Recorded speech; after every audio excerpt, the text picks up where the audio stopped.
uniforme. Limpio, ya sucio, un poquito. Bueno, muy bien. Pues las actividades que siempre hacemos.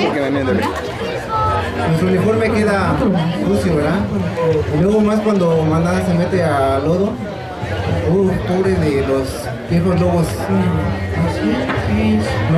No les quiero decir cómo nos ven a nosotros los lobos, pero quedan bastante sucios.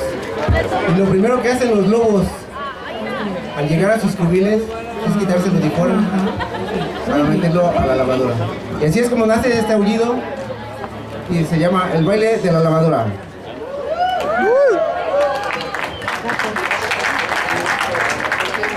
Este es el baile de la lavadora que todos nos gusta, ya está la hora. Vete la camisola, póngale jabón y mientras se enjuaga, baila esta canción.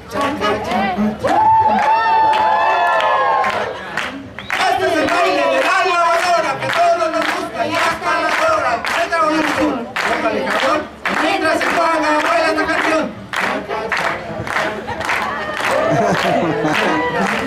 Este es el baile de la lavadora que todos nos gusta, ya está la hora. Mete las calcetas, póngale jabón y mientras se enjuaga, baila esta canción.